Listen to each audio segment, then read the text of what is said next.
आशा करता हूं आप सब बहुत अच्छे होंगे। मेरा नाम है सिद्धांत अग्निहोत्री। स्टडी ग्लोस पे आपका बहुत बहुत स्वागत है। शानदार आर्टिकल है दोस्तों। क्विंट का ये जो आर्टिकल है ये इतना बेहतरीन है, इतना बेहतरीन है। ये लिखा है शुभ्रांशु, जो कि एमफिल रिसर्च स्कॉलर हैं, centre for international politics CIPOD JNU में। इतना बेहतरीन है ये कि मैं क्या बताऊं। इसमें महाभारत को कंपेयर किया है आज का सिनारियो है, कैसे भारत कृष्ण की भूमिका में है, यह बताया है। आज हम बात करेंगे दोस्तों इसकी, मजा आ जाएगी आपको।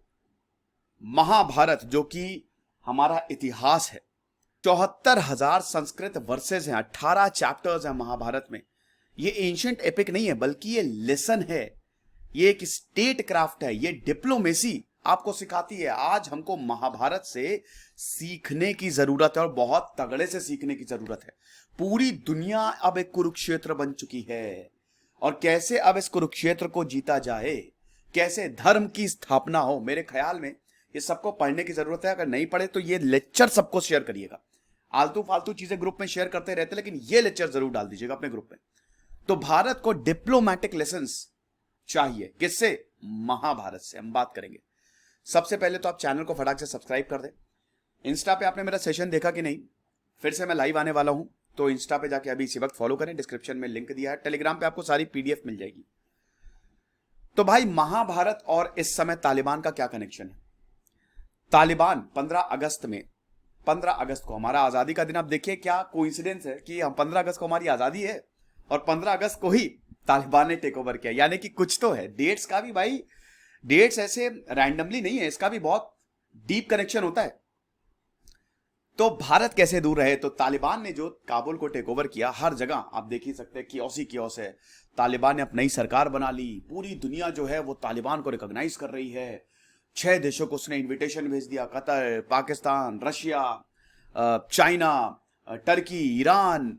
और बड़ा अच्छा लग रहा है कि तालिबान आ गए, डिफेंस मिनिस्टर, फाइनेंस मिनिस्टर बना दिए गए। अधर्म की विजय हुई है। लेकिन ऐसा होता है नहीं। कुछ भी कर लो, आखिर में जीतता तो धर्म है। महाभारत हमको यह सिखाती है कि कितना भी छल करना पड़े, लेकिन धर्म को ही जीतना चाहिए, वरना यह दुनिया उल्टी डायरेक्शन में जाएगी। अधर्म एक नेगेटिव है। तो अधर्मियों की विजय हुई है यहां पे इस कुरुक्षेत्र में। हालांकि अभी युद्ध शुरू हुआ नहीं है, अभी तो सिर्फ शुरुआत है, लेकिन विजय यहां पे अधर्मियों की हुई है। लेकिन क्या धर्म स्थापित होगा? वो तो भगवान कृष्ण ने डिसाइड किया था। उन्होंने, भगवान कृष्ण ने डिसाइड किया था महाभारत में। और यहां पे भगवान कृष्ण है भारत, वो महाभारत ही आज का भारत है। तो यहां पे अशरफ घनी और सबको मतलब कंपेयर किया है। महाभारत के ग्रेट कैरेक्टर्स थे।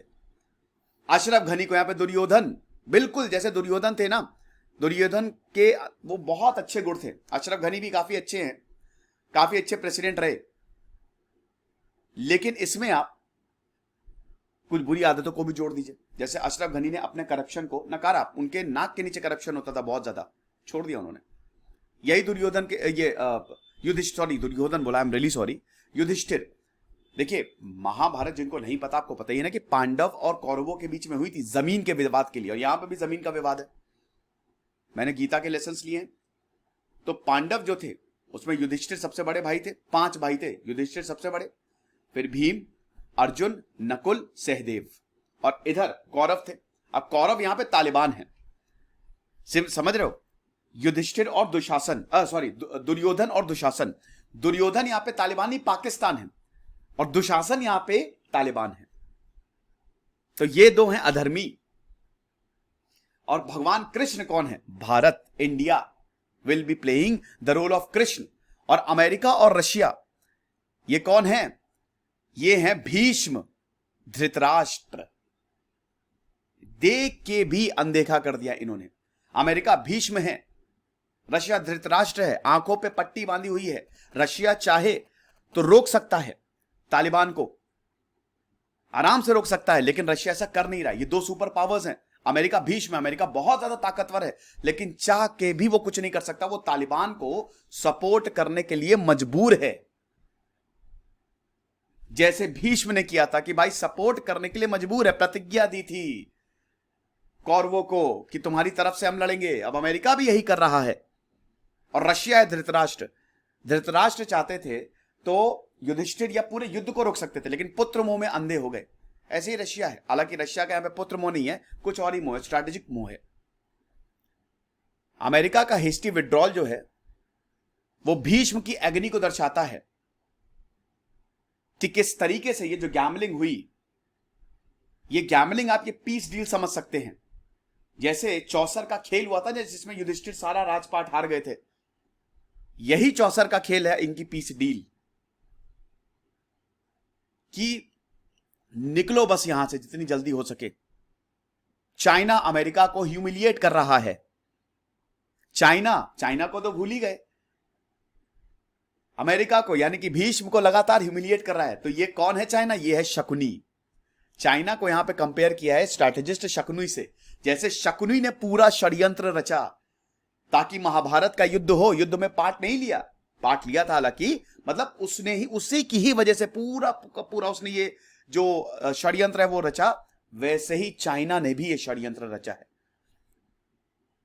शकुनी ने बोला था ना कि कुरु क्लैन को ही खत्म कर देंगे हम। मेरी बहन की इतनी बेइज्जती की कि कुरु क्लैन को खत्म कर दूंगा पूरा। शकुनी का ये पूरा प्रण था। ऐसे ही चाइना का भी यही प्रण है। हालांकि थोड़ा सा डिफरेंस ये है कि चाइना भी यहां पे स्ट्रैटेजी, क्योंकि इंटरनेशनल पॉलिटिक्स है, अपने मतलब के लिए चाइना काम कर रहा है, लेकिन रोल शकुनी का ही स्ट्रैटेजिस्ट, ताकि तालिबान को वो उकसाता रहे, चिंगारी लगाता रहे। समझे आप?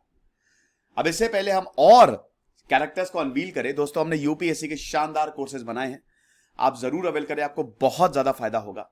एक साल, 1.5 साल और 2 साल के लिए ये कोर्सेज है, और बहुत कुछ हम दे रहे हैं। 13 सितंबर से मैं प्रीवियस ईयर क्वेश्चन भी डिस्कस करने वाला हूं, क्योंकि 10 अक्टूबर को एग्जाम है, तो जरूर अवेल करें आप। अब श्री कृष्ण, सारे कैरेक्टर्स हमने देख लिए। युधिष्ठिर जो है वो एल्डेस्ट सन ऑफ पांडव है। पाकिस्तान तालिबान कौन है? अच्छा, पाकिस्तान तालिबान के तो बारे में बताना ही भूल गए।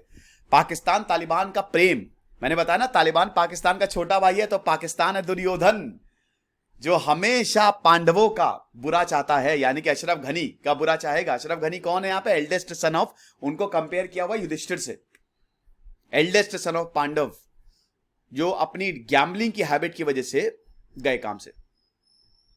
ये चीज है, उन्होंने अपनी, जैसे युधिष्ठिर ने सब कुछ अपनी पत्नी तक को दांव पे लगा दिया था, वैसे ही अशरफ घनी ने अपने देश को दांव पे लगा दिया, सबको दांव पे लगा दिया। पाकिस्तान जो है वो है दुर्योधन, और तालिबान जो है वो है दुशासन, ऐसा।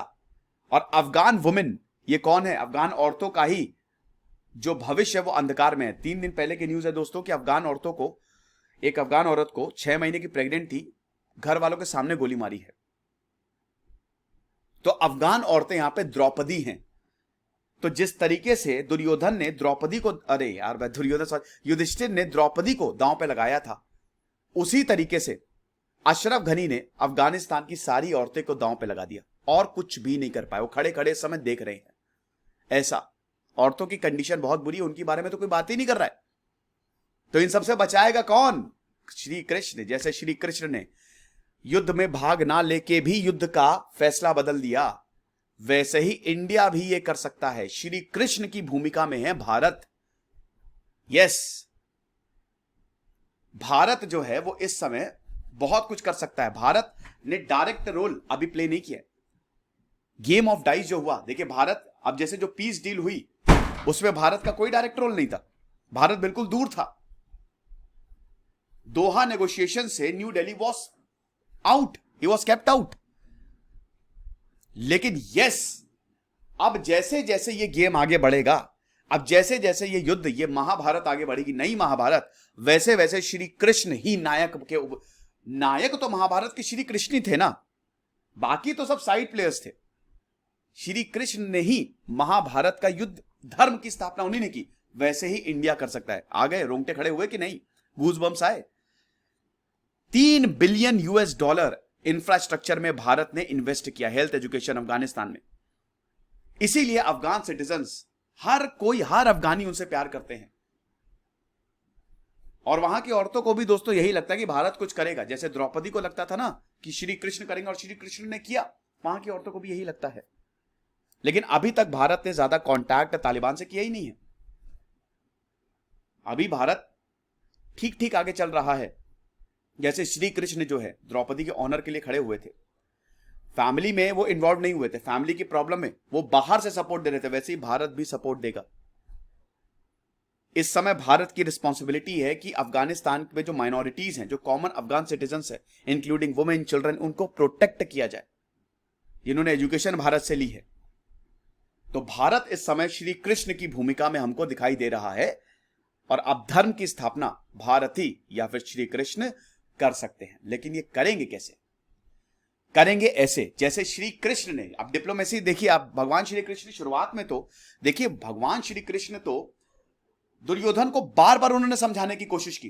भगवान, अब देखिए भारत भी बार बार, याद रखिएगा, यहां दुर्योधन पाकिस्तान है, भारत बार बार पाकिस्तान को समझाने की कोशिश करता है, बार बार वो बोल रहा है कि बेटा मत करो मत करो, लेकिन दुर्योधन ने कभी माना ही नहीं, कभी नहीं माना श्री कृष्ण की बात। आखिरी वक्त तक, युद्ध से पहले भी श्री कृष्ण गए, उन्होंने दुर्योधन को समझाया, लेकिन तब भी नहीं माना। ऐसे ही पाकिस्तान को बार बार भारत समझाता है, वो नहीं मानता है। अब फिर भारत, जैसे श्री कृष्ण ने पांडवों की हेल्प की, युद्ध में डायरेक्टली पार्ट नहीं लिया, लेकिन युद्ध में बाहर लेके पांडवों की हेल्प की, वैसे ही भारत यहां पे रेजिस्टेंस फोर्सेस की हेल्प कर सकता है। ये रेजिस्टेंस फोर्सेस यहां के पांडव हैं। अहमद शाह मसूद जो लायन ऑफ पंजशीर है, उनकी हेल्प की थी उस समय भारत ने, श्री कृष्ण बन के। और यहां पे सेम वही चीज दोहराई जा सकती है। अब इसमें तालिबान के अंदर भी प्रॉब्लम्स देखने को मिलती है। देखिए, हर कोई अधर्म का साथ नहीं देगा, तालिबान के अंदर भी दिक्कत है। जैसे कौरव के अंदर विकर्ण और युयुत्सु ने जो दुर्योधन कर रहा था उसके एक्शन से डिसएग्री हुए, ऐसे ही तालिबान में काफी फैक्शंस हैं जो तालिबान के एक्शन से डिसएग्री करते हैं। तभी तो इतनी प्रॉब्लम है। देखिए सरकार बनाने में कितनी ज्यादा देरी हो रही है। फ्राइडे को गोलियां चल गई दोनों के बीच में, हक्कानी और इधर, अरे कौन थे यार, ये मुल्ला बरादर के बीच में ऐसा हुआ। लेकिन वही है कि अब श्री कृष्ण यानी भारत को कुछ ना कुछ करना पड़ेगा, लेकिन धीमे धीमे, हॉस्टिलिटी नहीं, दुश्मनी नहीं करनी है। दुर्योधन से श्री कृष्ण के बहुत बढ़िया रिलेशन थे, मतलब रिलेशन क्या, मतलब वो आते जाते रहते थे, है ना। भीष्म हैं और धृतराष्ट्र उनसे मिलते रहते थे, ऐसा श्री कृष्ण। और इसीलिए कभी भी दुर्योधन ने श्री कृष्ण की द्वारिका को अटैक किया ही नहीं। धीमे धीमे श्री कृष्ण जो है वो पास आते रहे, पास आते रहे, पास आते रहे, और कौरवों की स्ट्रैटेजी जान ली, और वक्त आते आते दुश्मनी भी बढ़ती गई। अब यहां पे लेकिन श्री कृष्ण ने बहुत ही पेशेंटली वेट किया। तो अब न्यू दिल्ली का भी यही स्टांस है, वो भी बहुत ही वेट कर रही है वो शांति से, क्या होता है, क्या करता है, देखिए तालिबान क्या करता है। तालिबान भारत को तो अटैक करेगा नहीं, तो देखिए तालिबान क्या करता है, क्या करता है, क्या करता है। लेकिन यहां पे दुर्योधन जो है ना, वो है पाकिस्तान। अब जाहिर सी बात है कि जैसे जैसे वक्त आगे बढ़ेगा, हॉस्टिलिटी आगे बढ़ेगी, देखते हैं भारत में पेशेंस कब तक रहता है। महाभारत से हमको डिप्लोमेसी सीखनी चाहिए। अब धर्म की, देखिए महाभारत एक बहुत बड़ा लेसन देती है हमको कि धर्म की जीत होनी चाहिए, अच्छाई की ही जीत होनी चाहिए। लेकिन यहां प्रैक्टिकल अप्रोच है महाभारत की। यहां पे धर्म के साथ साथ आपको अलायंस बिल्डिंग और इंटर स्टेट रिलेशनशिप भी बिल्ड करना है। महाभारत का शांति पर्व, ये भीष्म और युधिष्ठिर के बीच में डायलॉग है कि जब युधिष्ठिर जाते हैं ना भीष्म से एडवाइस लेने, भीष्म अपनी शैया पे लेटे होते हैं, तो जब सब खत्म हो जाता है, युद्ध खत्म हो जाता है, तो युधिष्ठिर भीष्म के पास जाते हैं। कृष्ण बोलते हैं कि भीष्म से आप एडवाइस लो, वो कैसे साम्राज्य को चलाना है। तब भीष्म जो है युधिष्ठिर को लेसन्स देते हैं। तो भीष्म बताते हैं कि एक राजा को अपने दोस्तों से भी सतर्क रहना चाहिए। दुश्मनी और दोस्ती दे आर नॉट परमानेंट, लेकिन ये सेल्फ इंटरेस्ट पे बेस्ड है। सोवियत कल तक तालिबान के अगेंस्ट था, 1989 तक। आज देखिए रशिया सबसे बढ़ चढ़ के सपोर्ट कर रहा है। अमेरिका का भी सेम चीज, सेम स्टांस। अमेरिका तालिबान से नफरत करता था भाई, और आज तालिबान से दोस्ती। तो ये it is based on self interest. तो दोस्त और दुश्मन, ये रिलेशन कब बदल जाए, ये रिश्ते कब बदल जाए, आपको पता नहीं चलेगा। ये टाइम साइकिल कितनी बड़ी बात है। सोचिए, ये हजारों साल पहले लिखा गया महाकाव्य आपको कितनी बड़ी सीख दे जा रहा है। इसीलिए तो कहते हैं भाई, स्क्रिप्चर्स को तो हमारे अभी जैसे अर्थशास्त्र को और गीता को इंक्लूड करने की बात है इंडियन आर्मी में, बहुत बढ़िया डिसीजन है वो। तो गजब की डिप्लोमेसी लेसन है। फिर उसके बाद ये इस आर्टिकल में है कि महाभारत कभी भी ओल्ड फ्रेंड्स को अबैंडन करने की बात नहीं करती। आपको अपने पुराने दोस्तों से दोस्ती रखनी पड़ेगी। आप अपने पुराने दोस्तों से नहीं दुश्मनी रख सकते। अभी जो अफगानिस्तान में सिचुएशन है, अफगानिस्तान भारत का बहुत पुराना दोस्त है। कॉमन अफगान भारत के दोस्त हैं, तो भारत को अब कुछ करना पड़ेगा। भारत को श्री कृष्ण की बात माननी चाहिए, जो उन्होंने अर्जुन को बोला कि तुम अपने एक्शंस करते जाओ, तुम जो भी एक्शंस करोगे वो तुम्हारी ड्यूटी है, लेकिन you are not entitled to the fruits of action. तुमको जो तुम एक्शन करोगे उसका फल तुमको नहीं मिलेगा। कभी भी तुम जो काम कर रहे हो, you should not you never consider yourself the cause of the result. जो भी तुम एक्टिविटी कर रहे हो तुम उसके रिजल्ट नहीं हो। कभी भी किसी से अटैच मत हो। कहने का मतलब ये कि भारत ने, जैसे भारत को बहुत लोग बोल रहे हैं कि इतना क्यों इन्वेस्ट किया, वो हमारा धर्म है, हमको करना ही था इतना इन्वेस्टमेंट। और आगे भी जो भी हम करेंगे, जो भी, उसमें हमको अपना सेल्फ इंटरेस्ट नहीं देखना है, हम उससे अटैच नहीं हो सकते। तो वही है कर्म निवारक कारस्ते मां फलेशु कदाचना, ये भारत के कण कण में बसी हुई है। तो आई होप ये लेक्चर आपको पसंद आएगा, उसको जरूर शेयर करें। खुश रहिए, पढ़ते रहिए। देश सिद्धांत अग्निहोत्री साइनिंग ऑफ।